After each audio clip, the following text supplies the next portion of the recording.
time. On today's episode of Big Time. Big Time. Big Time. Big Time, the podcast, brought to you by the Landscape Supply Center. Our boys, the Russo brothers, running a incredible shop out there in Herman, Maine. Winter's here. All your snow clearing needs, they got you covered. They got a ton of nice toys. Trust me, I've been there. Hit them up. Hit them up. High school basketball season tips off this Friday night in the state of Maine. So we're doing a high school basketball preview, similar to what we did with the UMFK folks. But we're going to reach out to some of our friends of the program, some of our guys who have been here before. We got Derrick Cooper, Laughn Berthiaume, and Jimmy Farrar on today's episode of Big Time. Let's go. I'm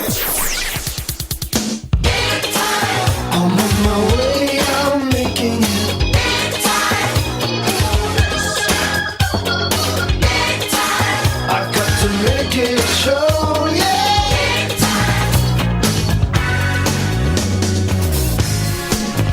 All right, ladies and gentlemen, welcome to Big Time Podcast, doing our high school boys basketball preview.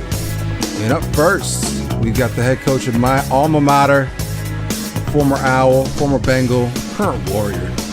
Got Derrick Cooper on the line. Derrick, what's up, buddy? How we doing today?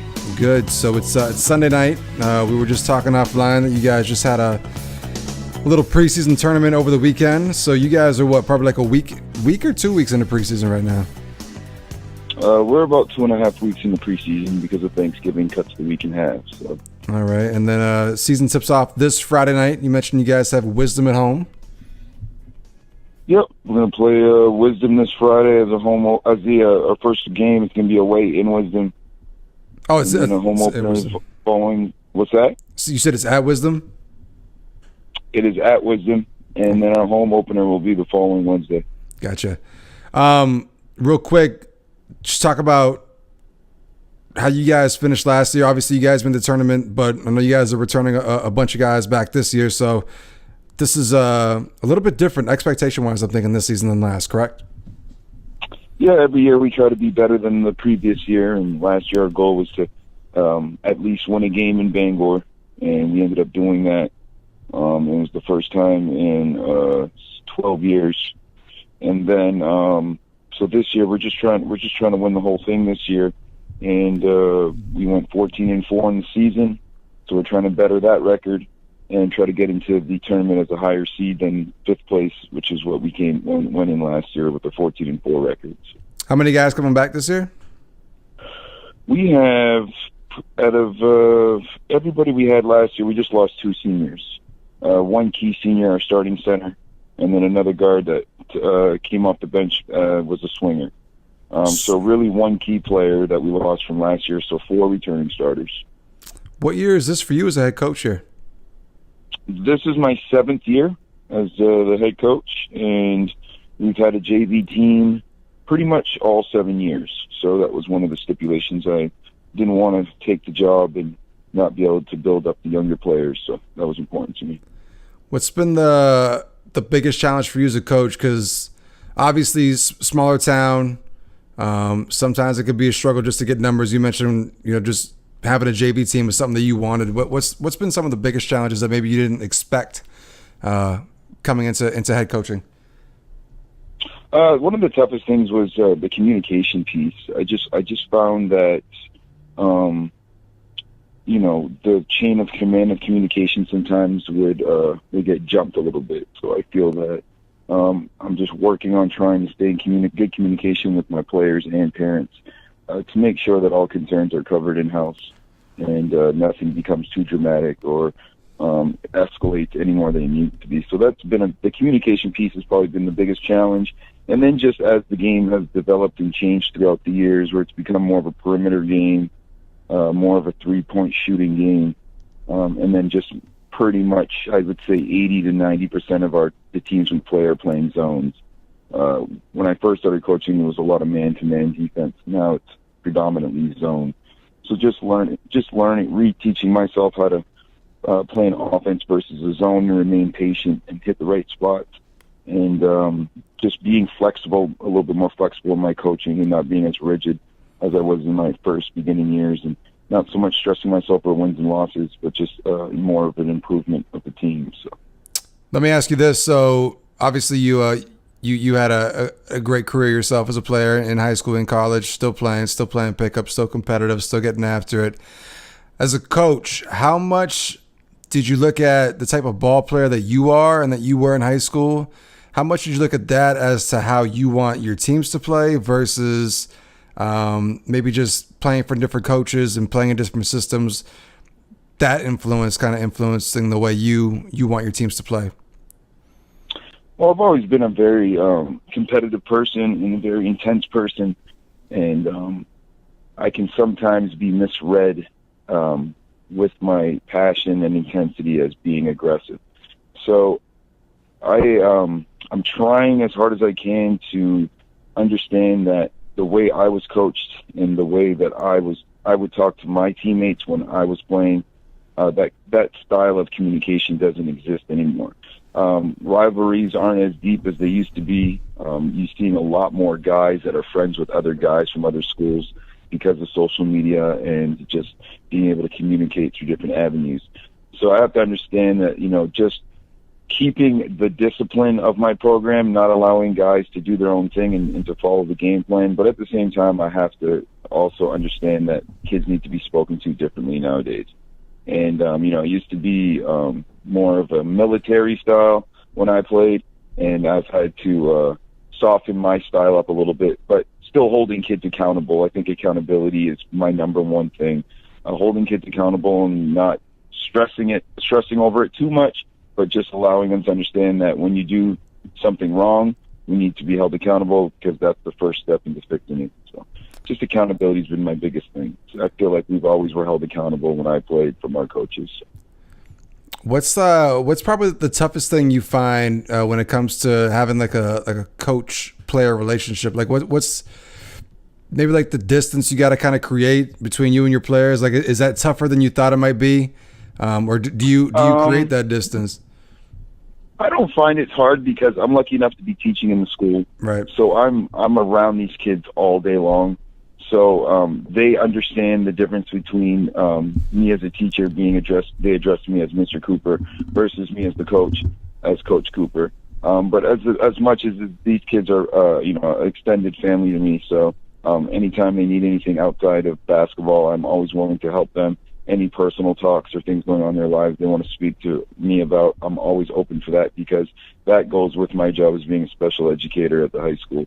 I'm dealing with a lot of troubled individuals, troubled youth.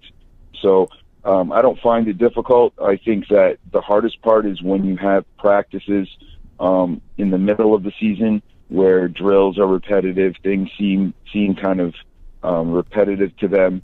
Sometimes it's hard for them to take it serious. So they end up joking with each other, or not taking things as serious, and not finding the purpose and the value in a drill. So those are the challenges I find more. But when it comes to my personal relationships, I find it's been great, and I have 8 returning seniors. So the relationship's been really deep and been built throughout the 4 years. So we talked about how you're a couple weeks deep into preseason right now. I know you take care of yourself. You stay in shape. You're a fitness fanatic. I guess we could say that's pretty safe to assume right there. Obviously the preseason, it's about getting your team ready to go, getting them in shape, getting ready to get after it. And I'm sure you have conversations with your players coming into the season, and they say, "Oh yeah, coach, I'm ready. We're gonna be ready. We're in shape. We're ready to go." First day of tryouts, or not necessarily tryouts, but like going into like the first couple practices, are you like, you know what, I'm gonna get in their ass and I'm gonna run these guys into the ground? Yeah, I mean, not so much in a realistic way, I guess. I know what people can handle through. I mean, I've been doing personal training for years now, and I know what the typical high school kid can handle. But the biggest thing I wanted to do was test their mind.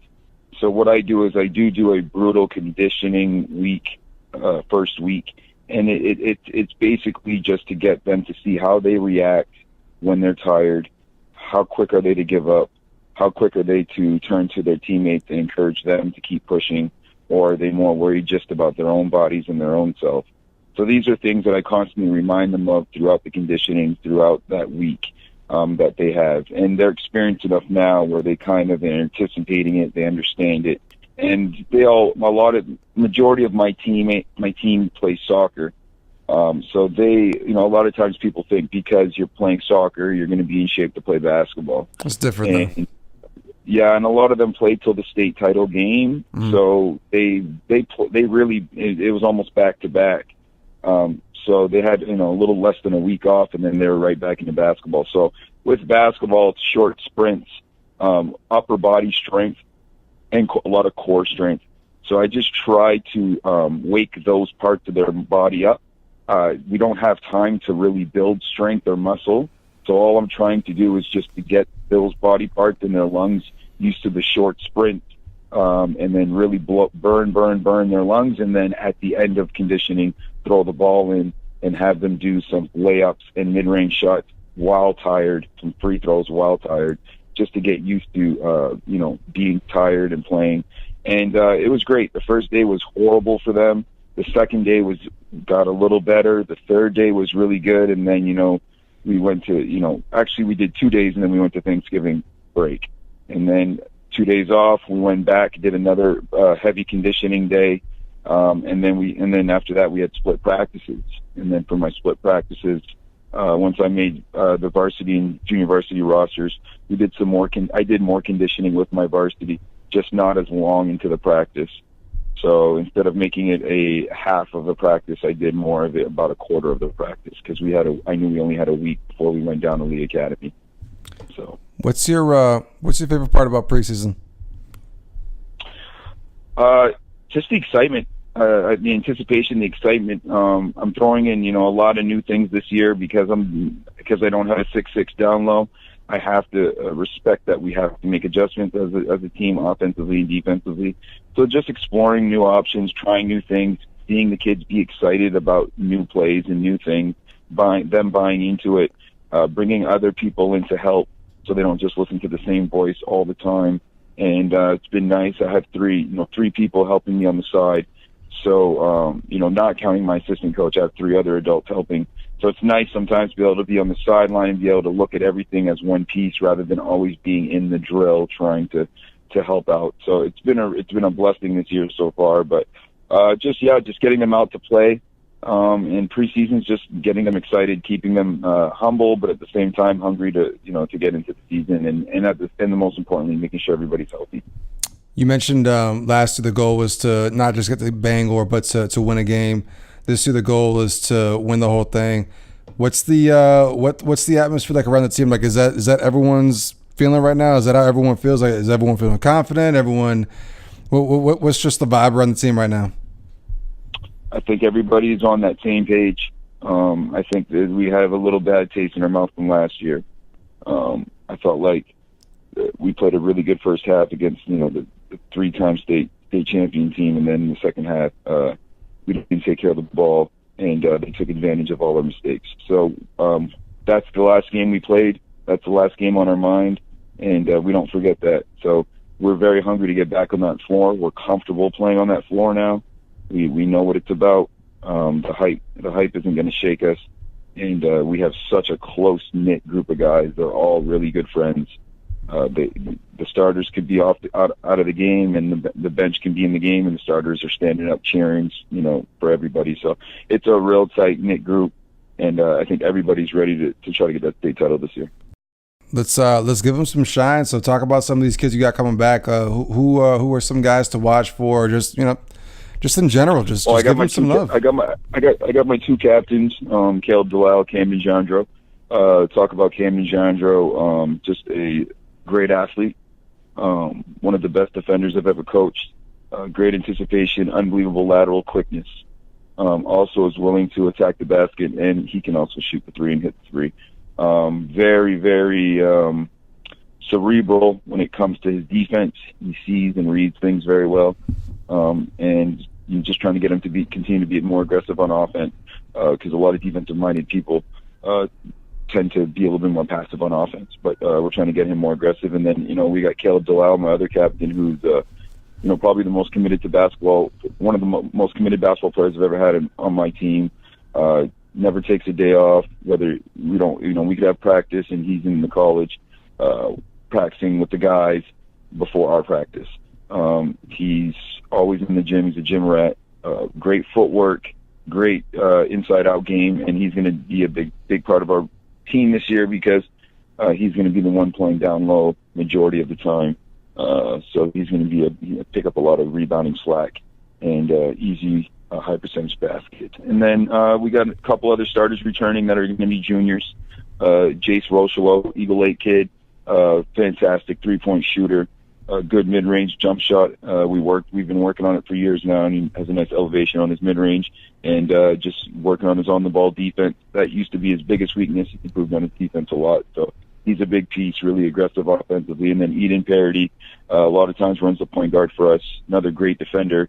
Lights out from the three, and he has a little floater in the lane, but just a hard-headed kid, super competitive, and very smart, easy to coach. So that's our 4 returning starters. I do not have a definite 5th starter at this point of the season, but I do have, Josh Shusi and Austin Plord, who's a skier/basketball player. Both those kids are seniors as well, and they're big pieces of our team. Rebounders, also can hit the shot. So we don't really have anybody that can do one thing better than the other. We just have a lot of guys that can do a lot of things. So we're definitely going to have a lot of options on offense, and we're going to try to exploit that as much as we can. What are some of the highlights on the schedule for regular season this year? You mentioned Caribou, right? Caribou is probably one of the big ones. So we played 9 teams. So Caribou will be the most, one of our more competitive games. Woodland up in Baileyville, Maine. They got a great point guard and a decent power forward. So a good point guard can always create havoc. So we always battle with them. And then Central Rustic, a rich basketball community. They have a lot of returning players as well, and they play really hard, and they have a decent point guard as well. So those, out of the 9 teams we play, I'd say those 3 teams right there are our main competition of the season. So those are 6 games that we definitely got to win to get our points up, or get our points up. Other than that, I can't really pinpoint any team that is, a little bit below that. I think there's kind of a drop-off after that. But, we just got to make sure to stay humble, play the game the right way no matter who we play our game the same way every game. So. Is there I think Bangor Daily, don't they normally do like a little preseason poll type thing? Yeah, so I've already done my interview with the Bangor Daily reporter, and he didn't really give me a ranking as much as just gave me who he thought were the top 4 teams in Class C in the Northern Region, which are the exact same teams that I thought were the top 4 teams in Class C in the Northern Region, which would be George Stevens Academy, Madanong Cook, Holton, and us. I did think PVHS had a good run last year, and I think they'll be good once they put it all together. They're not quite there yet. We did play them this past weekend. Ended up winning by, I think, 20 or 21 or something like that in a 20-minute running half game. So that was the best team we saw in Lee Academy. But I'm sure once they have some more time to put it together, it'll be really good. But we just have really good athletes. So if you're not ready for our speed and our defense, and you're not composed on offense, we'll create a lot of turnovers, and that's how we can always get our big leads. Is the gym I don't even know what the gym's called. Is it just the Fort Kent Memorial Gym? I don't know. Does the gym even have a name? It's not named after anyone. No, I don't know. That's a good question. All right, we'll just say this: is the gym going to be rocking for home games this year? I think you guys have created quite a good home atmosphere, right? Yes, I love it. We have a great supporting community. Last year, our gym, pretty much every game was full. Obviously the big games like Caribou, and so we'll have fans from both schools, so the place will be packed. But I have a feeling that, with Bangor reporting on us, the local papers reporting on us, I've been hearing a lot of things. I think that hopefully people are as excited as we are. And I assume that 2 Wednesdays from now for our first home game, that gym is going to be slammed. Awesome. Anything you want to say before we get up out of here? Nope. We're just excited to start a new season. This is the one of the most important years I've ever coached. I have 8 seniors that have stayed with me for all the 4 years. I feel like this is the year where we can really prove ourselves and see how far we can really take it. and I'm excited for the season, and I can't wait to continue our run in Bangor. Perfect. I know I'll be there, and any chance I get to check you guys out, I will. So I'm going to go ahead and make my big time. Big time's going to choose the Fort Kent Warriors to win Class C North for boys basketball this year. We're going out on a limb. That's who we're going with. Real quick question: How can Big Time get some Fort Kent Warrior gear? Actually, you want to get some Warrior gear, you're going to have to talk to my athletic director, the famous Eric Workman. Okay, he'll be able to hook you up. All right, appreciate that. Thanks for coming through, Coop. Hey, appreciate for having me. All right, ladies and gentlemen, joining me on the line, we got former Fort Kent Warrior, former Farmington Beaver, Kermit Gorham Ram, right? I think you guys are the Rams, right? Yes, it is. We got Laughn Berthiaume back on the line, back by popular demand.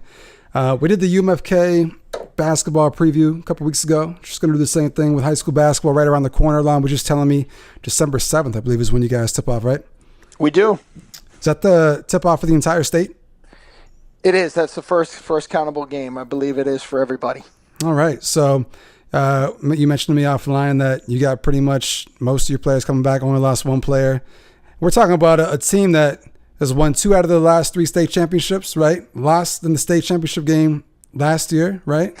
Yeah, we actually lost by 1 with 0.3 seconds left in the game. So it was a tough loss.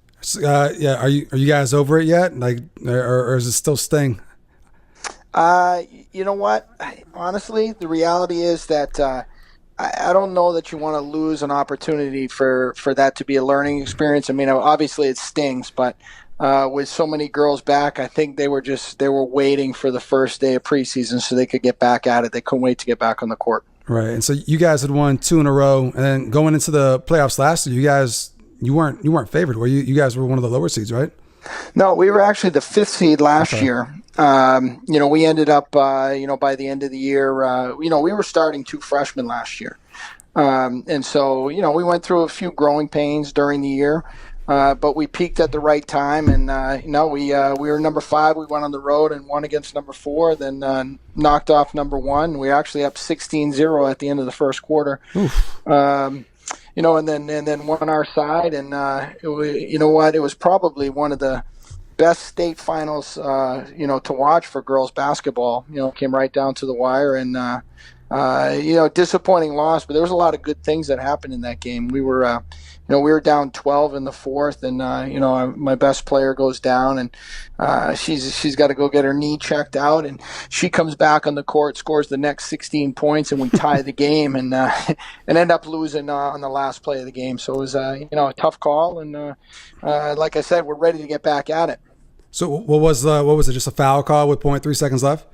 Yeah, it was. They had the ball. They had a timeout. They drove baseline, and it's one of those plays that most everybody thinks, hey, this game should go into overtime. The girl's under the basket on the baseline, probably a shot she's never ever going to make, and there was some contact, and it's one of those calls. It's a call that it's almost like a soccer player. Out at the 18-yard line facing the other way that gets some contact. I mean, he's technically in the box, but do you call a penalty kick on the call? So that's kind of been the topic of conversation for the last year. I mean, do you call it? Don't you call it? It depends what team you're cheering for. I'm guessing as a coach that had to be the most just nerve-wracking moment of your coaching career, just sitting there watching this lady take free throws, right? Yeah, I mean, with 0.3 seconds left, the only thing you can do is hope that she misses. I mean, if she makes it, and you can go full court with a second and a half, 2 seconds. I mean, there's something that you can do, but with 0.3, you got to tip it in. So by rule, so we really had no chance. We needed her to miss it. Right. Talk to me about being a coach, because when last time we had you on the pod, we kind of went back and talked more about your playing days. We touched on coaching a little bit. This is how many years now as a head coach? What year are you going into? So this is year 12 as a head coach. I did 2 as an assistant before that. And then before that, I did 2 years as a JV coach at Mount Blue High School in Farmington. What's the biggest difference you've seen in yourself as a coach from year 1 to right now? Well, you know what? Honestly, when I was a young coach, when it was early, I was still in those days when I just wanted to jump out on the court and get involved. Right. And so you get more emotional at that point. You're still invested in the game once you've done it a while. But I think the key is, you can't let the girls or you can't let your team think that you're losing it. So you got to kind of stay calm and stay in control. And even though on the inside you might not always feel it, I think if you portray, that calmness, that it kind of, radiates to the rest of the team. How about your approach heading into the season? I'm guessing like just like anything, you do it for long enough, you find things you can do better at, you learn and you grow. What's been the biggest difference in terms of your approach heading into a preseason, whether it be how you get the girls ready, how you want to play that season? What's been the biggest change from the beginning to now? I think it's really important that when you're in practice, you get kids to do things game speed. There's a tendency sometimes when you come in and you're going through a warm up or you're going through something where you're kind of jogging through it, and I always try to point out things that they're never going to do in a game. Right. You want to practice the way you're going to play a game, and you want to do things that are going to make you better. And then we've been. The older kids sort of pass the torch to the younger kids where, when things in practice aren't happening the way that they should be, I say a couple words, but the older kids really hold the younger kids accountable. And you know what? The younger kids really aspire to try to be the best they can. So it's not a hard sell. How much do you emphasize straight conditioning in preseason versus just getting back into the swing of things, getting them to get a feel for the ball, just doing skill work and stuff like that? Do you put more emphasis on one more than the other? I try to start on the defensive side of the ball. Mm-hmm. So in the preseason, we're doing a lot of defensive stuff. And again, you're doing. I like to try to start to get them conditioned to play full court defense, and then kind of work backwards. So like we're doing a lot of full court conditioning stuff, but with the ball, defensive stuff where you're guarding the ball or you're playing some one-on-one in the full court. And but again, I do think that conditioning is important. I mean, it's really easy for things to break down when you're not in the right shape, and so you're getting the touch on the ball. But again, your touch isn't going to be very good if you're really tired. So there is some conditioning in the preseason, no question. You enjoy preseason more as a coach or as a player? You know what? I enjoyed them both. Yeah. As a player, again, growing up in Fort Kent, being a 3-sport athlete, there wasn't the off-season stuff. I mean, when it was basketball season, we were ready to go. We were ready to play some basketball. So, the preseason as a player, you're just happy to get back into the gym and get back to playing again. As a coach, it's a little more stressful in terms of you've got to get everything ready. There are so many things outside of just the X's and O's. The tryouts. The tryouts are never fun. That's my least favorite part. As far as having to figure out where kids go. And the ironic part is we haven't had enough players, for a long time to actually have to cut somebody from the total program. But kids nowadays, some of them, if they don't make the varsity team, it's like getting cut. Right. And so that part's no fun. Do you actually break the bad news, or is that something you kind of pawned off to one of your assistants right there? No. When tryouts are finished, I sit with every single player. Yep. I tell them, how I thought they did and, what team they're on. So it's a face-to-face conversation with every single player. I think, one of the things I've always kind of promised or always said is that I don't make promises except for one. And the one promise that I'll make is that I'm going to be honest and I'm going to be fair. Sometimes being honest and fair means telling you something you don't want to hear. So I don't promise playing time. I don't promise anything else besides just being honest with the kids and telling them what I think. And you guys have had no shortage of talent. I mean, you've had your fair share of decent players come through in recent years. player development, is that more so credit to them, or do you guys actually have something in place to develop your players? Because you've had several players go D1. You've got a lady in your team going to Indiana next year on your roster this year. So when it comes to player development, how much is that actually the coaching staff, and how much is it just the kids putting in the work? You know what? I think it's more of a culture. I think it's part of, coaches being invested and them knowing how much you care about them.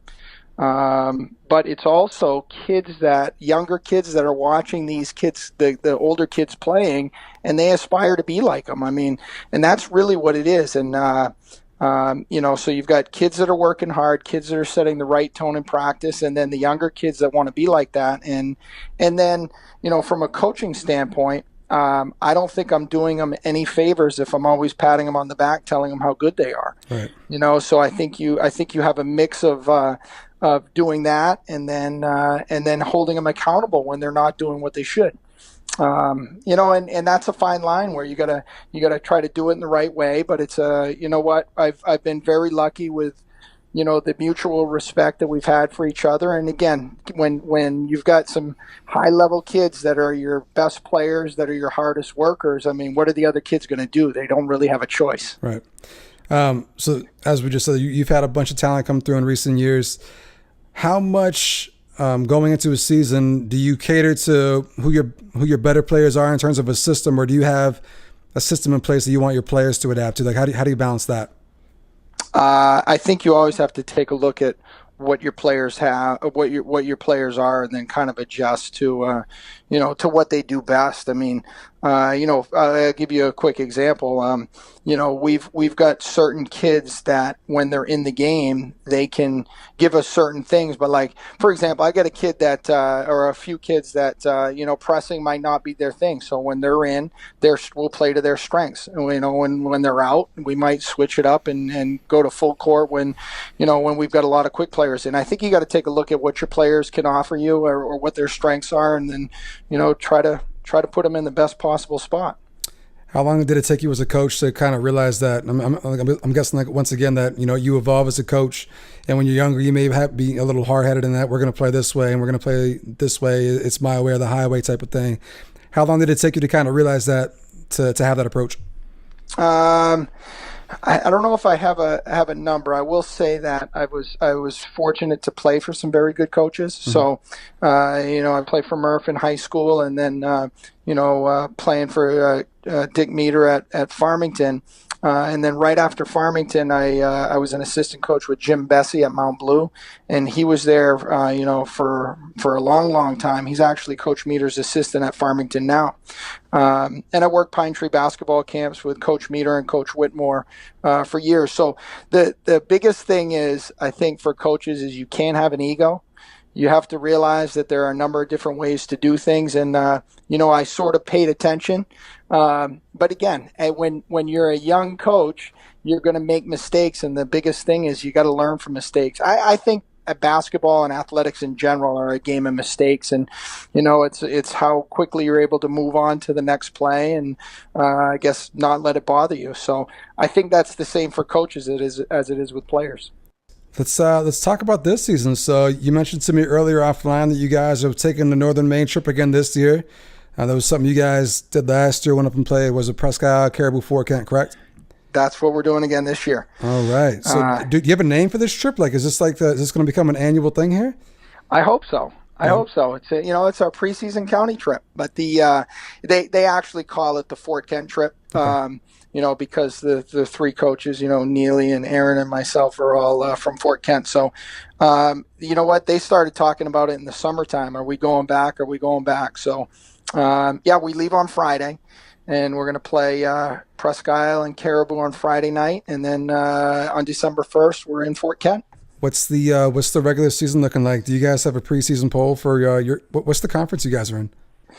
So we're in the AA South, mm-hmm. And so we're actually the smallest of the big schools in the South. But you know what? I think we've got the most returning, so we should. The outlook is pretty good.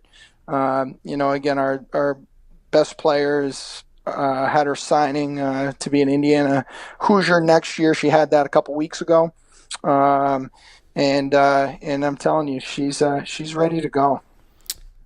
Tell us a little bit about. Let's get the name. Let's get the scouting report. Go ahead. You give her some shine here. Let's get her name out there a little bit. I mean, all right. I'm guessing people already know her if she's going to Indiana, but let's give her some Northern Maine love. She actually has some county connections. Okay. So her father is Lenny Holmes, who played at Presque Isle. Mm-hmm. Her name is Mackenzie Holmes, and her stepmom is actually from Caribou.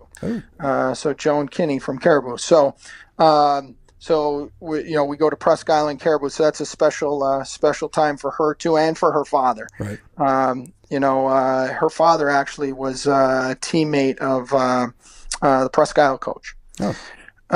So she went over 1,000 points last year. I actually, you know what, I'm a stat guy, so I remember numbers. Mm-hmm. She currently has 1,150 points, 686 rebounds, and 281 block shots. Not bad. She's 6'2". She actually had 111 block shots last year, which is it's just an incredible stat. I've never seen anything like it. Yeah. Who else are we looking at on the roster here? Let's round out the team a little bit here. All right, so you know what? I'm going to start with the Fort Kent kids actually. Pierre Michaud and Michelle Harvey. So Pierre is from Madawaska, Michelle's from Fort Kent. I have two of their daughters playing for me. Olivia's a sophomore, and she was a starting point guard for me last year. And Sophia is a freshman. She made the team this year. And she's actually, the younger one's actually got a little more height. She's about 5'10", where Olivia's a point guard of about 5'8". So she's actually a pretty big point guard. Mm-hmm. And then Neely Joler Nelson's daughter is Anna Nelson, and she's a freshman, and she's on the team as well. So she... she's a guard, and I'm looking forward to having those three kids playing Fort Kent. And then after that, we've got three other starters that are back besides Mackenzie, and like I said, 9 out of the 10 kids that I had on the team last year are back. I didn't realize you had that many. Fort Kent and just Aroostook County connections right there. That's good. I do. You know what? That's a positive when they walk into tryouts. Gives them some bonus points right there. So I'm guessing goal this year is state championship or bust, right? That's got to be aspirations for the season. Yeah, you know what? I mean, obviously you want to get right back to where you were the year before. But this is one of those things that I've learned after doing it for a while, is that, you can't forget about the process. I mean, as soon as you start doing that, you sort of stumble and miss some things along the way. And honestly, the 2 years that we won it, we went undefeated, and we never really talked about, winning the championship. It was always about playing well. I don't even, it's not about winning and losing either. So there are some times that after games that we've lost, I feel much better than after games we've won, depending on how we've played. Mm-hmm. So playing bad and winning isn't better than, playing well and not winning. Who's Gorham's biggest rival, like in terms of just location or most intense rivalry? So over the last few years, it's been South Portland. South Portland's been very strong. They were actually the number 1 seed last year that we knocked off. That was the game I said we were up 16-0 after the first quarter. So they've been our biggest rival lately. The weird part when they went to AA is so we're in the south, but Portland, Cheverus, Deering, and Wyndham are all in the north. Yeah, it's weird how it works out. You don't think of Portland as a northern school, but when you're splitting up the big schools down here, they're the only, the most northern AA school is Bangor. Mm-hmm. And they're kind of the outlier. Do you guys come up to Bangor? You know what? A couple years ago, we went up to Bangor. They weren't on the schedule last year, and they're not on the schedule this year. So, every year's a 2 years, or every cycle's a 2-year cycle. So I'm guessing do you play South Portland during the regular season? We do. We actually play them right at the end. We play them in February. So, that's a game that, like last year, we played them in February, and They were up about 20 on us at one point and really looking to kind of throttle us. And we had a very good fourth quarter and came back. I think cut it to single digits, probably lost by 11, but it was it really kind of showed things that we could do against them that kind of helped us when we had them in the playoffs just a couple weeks later. Real quick, tell me in terms of atmosphere and intensity, what's the difference between a Northern Maine intense rivalry game like Fort Kent Madtown, Fort Kent and Caribou, Fort Kent and Presque Isle versus like a Gorham South Portland rivalry game? What's the difference in intensity, or what's the difference in the atmosphere? Well, I'm hoping to change this a little bit this year. So I would say that some of those Northern Maine games, the gyms were just absolutely packed. Mm-hmm. There was really one show in town, and you didn't have your boys playing away when the girls were playing at home. You had your whole community there. Down here sometimes there are some gyms that aren't as packed because you have got schools playing at same time opposite sites, and there are so many schools that are close. You don't get the casual fan coming. They're kind of picking and choosing between different schools. Now, my son plays for the boys team, and he is a junior. And so what I've done this year is I've tried to mess with the schedule enough so that there are no games that are at the same time. So I'm really hoping that we get that atmosphere of the really packed gyms, back again. Playoffs, those are packed, but not all the regular season games are. And I think in Northern Maine, I felt like the regular season games were really packed, and the atmosphere was awesome. Well, I think you guys are going to do great. Big Time is going to start doing like preseason predictions. I'm going to pick Gorham to win Class AA states this year. I'm going to go out on a limb, and I'm going to say that right now. All right. Well, you know what? I like that prediction. I hope you're right. And also, how does Big Time go about getting some Gorham gear? How do we do that? Geez, you know what? I actually got an online store. I saw it today, but we don't want to pay for stuff though. We want freebies. I didn't say that. You need to pick something though. You need to pick your own. Okay. You tell me what you want. And you give me your size. Oh, that works. I like that. We'll make that happen then. Real quick before we get up out of here, anything you want to say? Anything you got to get out to the world? Do you want to call anybody out? Do you want to lay the gauntlet down, or say anything at all before we get up out of here, Laughn? No, you know what? I'm not in the habit of calling anybody out. I try to fly under the radar when it comes to that. But I do want to say that this trip to Fort Kent, it's one that's pretty special to me. I've got friends that have reached out, and I'm very happy that the girls that I have are embracing the long trip. I mean, they love it. It was the best thing I could have done last year. The long bus ride when you've got new teammates, it doesn't seem like just such a long bus ride. It's a good bonding experience, and they get a couple days in the hotel, and as a high school kid, that's a great thing. So. I'm looking forward to this. It's a great way to kick off the season, and I'm excited to get going. Perfect. Well, we look forward to. We'll have to read about it in the paper up here. We don't get the Southern Maine highlights on WLBZ2 here, but we'll be paying attention and rooting for Gorham. Big Time's pledging allegiance to the Gorham women's basketball team. We're going to pledge allegiance to you guys, so that's what we're going to go with. I like it. I appreciate it. All right, ladies and gentlemen, joining me on the phone here, coming live from Lewiston, we got former Fort Kent Community High School coach, now head coach of the Lewiston Blue Devils, right? Blue Devils, that's correct. The we are the Blue Devils. The real Blue Devils, the best Blue Devil program in America. We got Timmy Farrar on the program joining us again. One of the top considerations. Yeah. So well into preseason right now. You guys tip off next Friday as well. I believe that's the opening night for all of high school basketball in the state of Maine. How's preseason going for you right now? You guys must be at least a week into it.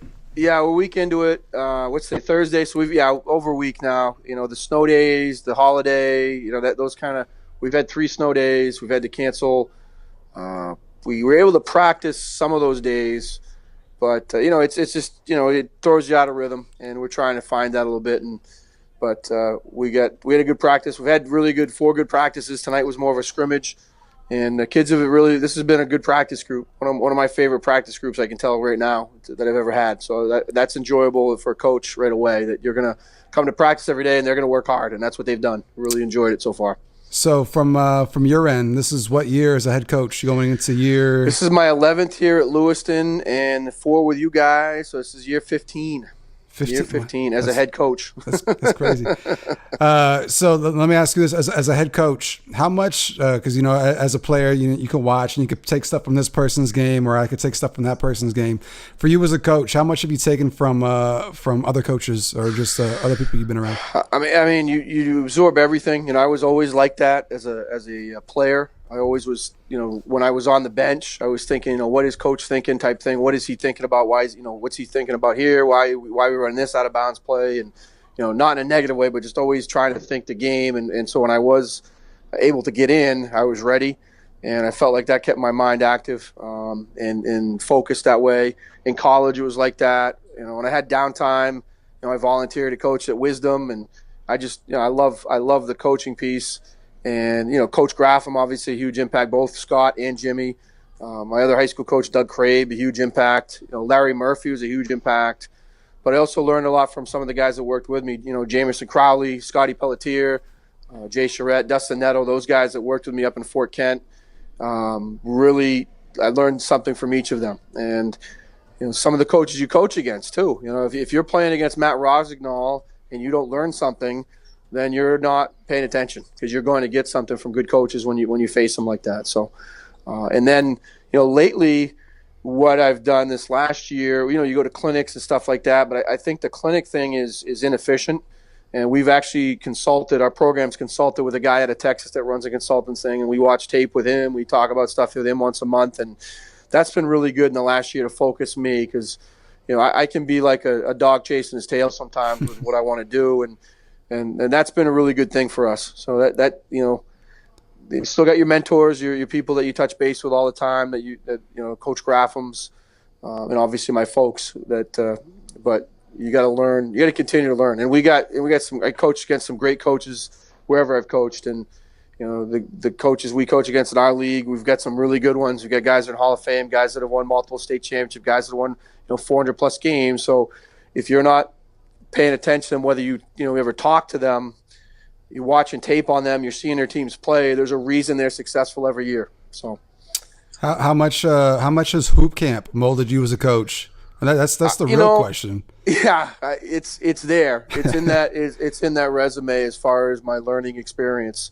Jokingly and seriously, it is. I think there's something pure about Hoop Camp. It's fun. It's about being a good person and learning the game and having fun. And I think that's what all basketball should be like. And obviously at this level, it's a little more competitive and it's a little more, playing to win. But I think there's a lot of those lessons at Hoop Camp that translate. And a lot of the coaches I met there, some of those guys now are head coaches or, leaders in their community that you get to see. And it's special to see them. They're referees. They're doing everything to be in the game still. And that's pretty cool. So you mentioned at the top that you're going to, you've been at Lewiston for 10 plus years now. Yep. Obviously a little bit different in terms of challenges from coaching in Fort Kent, where some years you might have a hard time getting enough guys to play versus Lewiston maybe having too many guys. What are some of the biggest challenges or differences between coaching in Northern Maine at a small school like Fort Kent versus coaching in a big city like Lewiston? Well, I mean, there's less travel. I don't miss those 5-hour one-way Saturday trips. Right. And I don't miss that. But the one like your group, I think about your group of kids that are guys that I got to coach, and I remember there might have been one or two guys in my 4 years that came from a divorced family, and I've got. I look at the guys I coach here, and many of them have never met their dads, or their dads aren't in their lives, and so that's a challenge. And Crowley and myself and our other coaches, we become surrogate fathers to an extent, in that we're the first male figure to have expectations and to care for them and love them, and that can be a challenge. And then some of our guys, there's a language barrier. We've got kids from all over, in some respects, and so that's a challenge. Although some of the kids on Charette Hill have a language barrier too. I know that, but that's different. But I think some of those things culturally that you have an expectation to be on time. Well, some people think being on time is within 5 or 10 minutes, and how I am. I want if you're not ready 15 minutes before, I'm losing my mind. Yeah. So that's been an issue sometimes, and sometimes one of our things this year is to get back to that. As a coach, I think when I first started here, I had some very high expectations and standards, and I was a bit of a militant when it came to that. You're going to be here on this time, you're going to dress this way, and as years have gone on, I've stepped backwards. But the last year or two, we've decided we got to get back to that. We got to be more consistent in our approach and give our guys clearer direction. They need that. That's the same anywhere. I think kids need consistency, and that's something that I've worked to get better at as a coach. A lot of the things you talked about too kind of goes along with creating a culture and just expectations and how you want to run things and stuff like that. Yeah, when it comes we all take that for granted, that word too, and that word culture. And that like you guys, I didn't have to worry about what you guys were doing as far as working hard, because you had parents that your parents pushed you, and most of the guys that played for us up in Fort Kent had that structure. And I had that structure in my life. I identified with you guys because my parents were the same way. And you come here, and it's not the same. It's different, and you have to build that. So yeah, that's a great word to describe it. It's culture. And along with that, so one of the other things that you may get in Lewiston that you didn't get in Fort Kent is you may get a handful of brand new people that show up the next year that have never been part of your program before. Are there challenges that come along with that? We're trying to integrate them into what you're trying to build. Absolutely. I mean, we got Seth Rivera. That was a good get. Yeah, we'll take that. Yeah. But we get kids. Every year, I have the guidance counselor or some teacher come. Hey, we got this new kid that just moved in, and what are their grades like? What are their expectations like? Are they a team player? There's so many things that before they really even get on the basketball floor that we have to consider for them. We're a school of 1,500, but we have kids coming in and out all the time, and sometimes they can play and sometimes they can't, and that's different. And that's my mom was saying that the other day. She said, Oxford Hills, Scott Graffam knows in 5th grade pretty much who his kids are going to be, for 7 years. Where with us, we don't know that year to year, and that can be a challenge, obviously. Along with the culture, it's not just for your team, but kind of like getting the community involved and stuff like that. When you were up home, you created a great culture. We created a great culture. You had great fan support. The gym was packed. Are there any challenges at a bigger school? Yeah, I mean, there's other things going on. We have a great hockey program. Both our girls and boys are in the contenders for state championships every year. We've got a great indoor track team. Our girls team is always playing opposite us. So if we're home, they're away. So you lose fans for that, and it's different. But when we've had some some really good teams, very good crowds, and even the last couple of years when we've been down a little bit, we've still had really good support, and that's the thing that's impressed me here is some of the city schools, the Portland schools, if their team's not first or second, they don't go support them. And I found here by and large, we still get support even when we've been down a little bit, and that's been impressive. And we have some rivalry games that help with that too. But our community, our school community really supports it, and the outside community does most of the time too. So this is obviously the best time of year. We got college basketball in full swing, NBA going, high school basketball tipping off. As a coach, when do you start getting excited? Like how soon to preseason are you like, oh man, it's time to turn it on? Well, I'm excited in the summer because the best thing about summer is there's no standings. You're just trying to get better. And then, in August, I try to unwind and do that. But as soon as school starts, we kind of come up with a timeline as coaches, and I'm sure every coach has their own way of doing this. But you have a plan. We're going to meet with the staff. Maybe we're hiring somebody. What is it we're going to run? What are we going to change? You don't know. Again, like you mentioned, we might have some guys move in, we have some guys move out. But for the most part, we have an idea of what we're going to be. And we start doing all the, I get a checklist that we're going to go through this and do the nuts and bolts and, all that stuff. But also for my own knowledge base, my own plan. And that's, again, this year really being focused on that. What is the set we're going to run? What is this, what is that going to look like? And what's our implementation program plan for things? And that's, that's basically what we've done. Get excited though. I mean, I'm excited. I enjoy the fall. I'm a deer hunter like your dad, so I love going out deer hunting and getting away from it. But as soon as we're in the gym, that's all I'm thinking about, and that's what I'm thinking about in the blind when I'm waiting for a deer to come out. I'm thinking about what can we do to be better. You've been doing this for a little while now. What's the biggest change you've seen in yourself as a coach, whether it be practice habits, game execution, expectations? What's the biggest thing you've seen change in yourself? Myself, I try to have balance at home.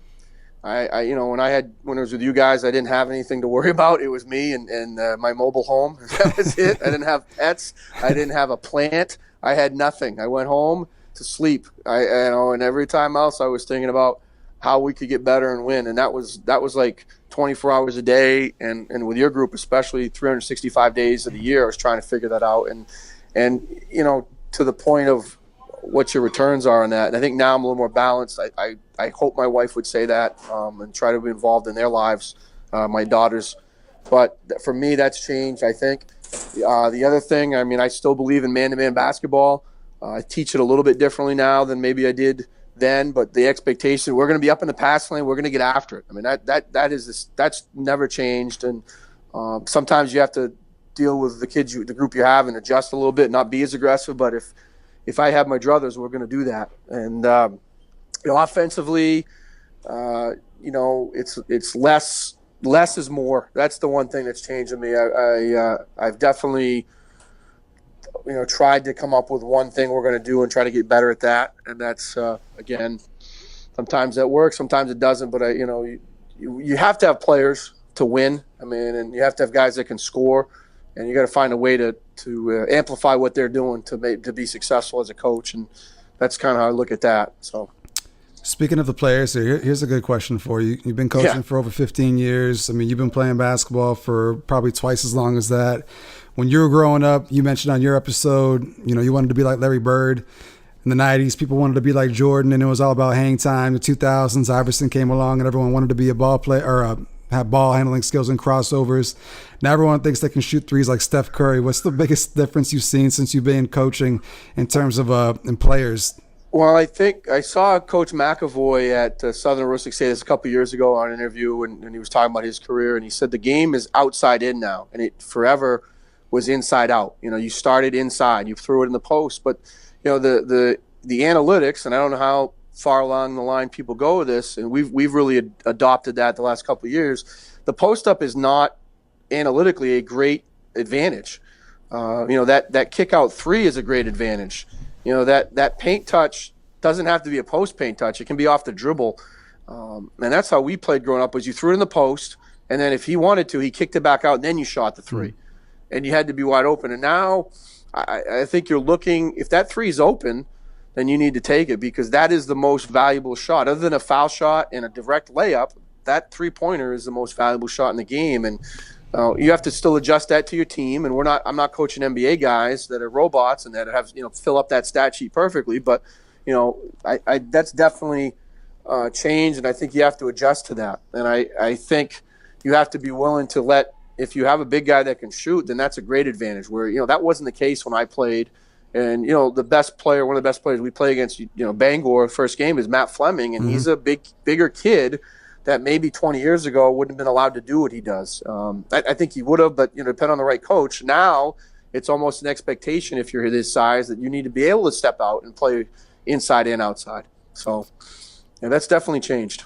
But I'm going to tell you, the two guys I mentioned to you before, TJ Cowett and Bob Davies, they were considered big guys then. Yep. They did it all then too. So that was allowed back then. If you're a great player, you're a great player, no matter how tall you are. As a coach, what is the most frustrating thing to see from your team? Someone jack a 30-foot three, try to go one-on-one and dribble off their foot? I'm guessing I know the answer to this. Or a missed defensive assignment. Well, all three. I guess the first one, is that your shot? That would be my. Is that your? If it is, and we have guys that we talk about range. Yeah.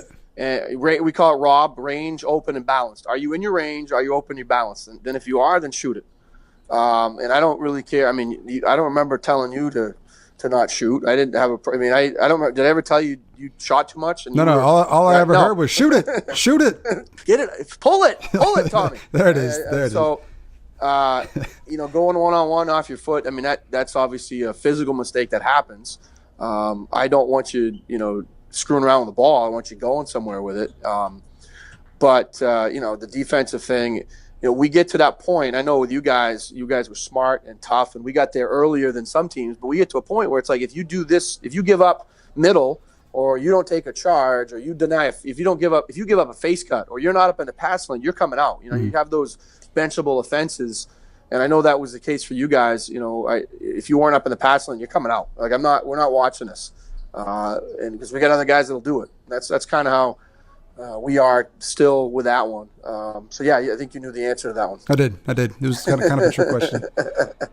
Real quick, let's talk about the season coming up here. What are your expectations? We play an incredibly challenging schedule, and I'm sure everybody feels that way. But we got 3 scholarship level players on our first 3 games, with Matt Fleming at Bangor, Wal Maylon over at EL, and Ben Onik at Deering. Those are our first 3 games, and then we have Brunswick and Chevrolet that are really good too. So, it's a challenge, and you got to strap it on and be ready to play, because nobody's feeling sorry for us. We're the biggest school in the state. We need to be ready to compete, and the group we have this year, I think, can. Now, some of those nights are going to be tough. Those are going to be really good players, but it's a 5-man team. It's a 5 men are playing at the same time, and we're going to play team basketball, and we're going to be really tough defensively. I believe this team has already shown me that in our short time, together with our couple of scrimmages and now this week of practice. So I'm anxious for Saturday, because that'll give us another idea. But really, you don't know until a week from now how you're going to respond. Right. Playing at home against really good players. Who do you guys open up against? Bangor Rams. Bangor at home. Yep, and then EL on the following Monday. So it really. EL won the state championship last year. Bangor is considered the best team on our side, or one of the best, and so you're in the fire. You're in the Lions' den. You got to be ready to go. Game you're most looking forward to? Just looking at the schedule real quick. The next one. Whatever the next one is, I don't think you can get too far ahead. It's that's a process. I always look forward to we have a couple. We're lucky enough. We have 2 rivals really with EL obviously is the local one, and then for me personally, it gets exciting when we play Oxford Hills, because that's family. I got family at the game, and but those are also 2 really well coached, good teams that we have to it's that have great crowds when we show up. So we have to be ready for that. Do you want to call anybody out or lay down the gauntlet before we get up out of here? What do you mean? What does that mean, Thomas? I don't know what that means. Do you want to just lay a challenge out and predict that you guys are going to win? What are you guys, Northern Maine AA? Yeah, we're Northern Maine AA. I predict that we'll make the playoffs. Okay. I'll predict that because everybody does on our side. So I'm predicting that. I won't predict what our record's going to be, because I don't know. I'm not worried about that. So I want us to play. I think my prediction, we'll be a good defensive team that's going to take good shots down the floor, and hopefully we find a rhythm at some point. We can score a little easier than I think we are right now. But a prediction, I think we're going to be a tough out when February comes. All right. So I've done this with everyone we've had on so far. So I had Coop on earlier, and I told Coop that I'm going to go with Fort Kent for my Class C team. We're going to pledge allegiance to Fort Kent, which is a given. And then we had Laughn Berthiaume on, and I told him that we've pledged allegiance to the Gorham Lady Rams. Well, that's good, because they've lost like 2 games in the last 6 years. So that's a good pick. That's a safe bet. Yeah, I thought that was a smart choice. And we're going to attach ourselves to the Lewiston Blue Devils, the real Blue Devils, the real Blue Devil program in America. So we're going to go with you guys as well. So. All right. Well, I'm hoping that rubs off, because we need it. We need all the support we can get, Thomas. All right. But thank you for joining us once again. I appreciate it. My pleasure. All right, buddy. That's going to do it for this week's episode of Big Time, the podcast. Thank you to Coach Coop, Coach Berthiaume, Coach Farrar for all stopping through. Wishing them the best of luck this season on the basketball court.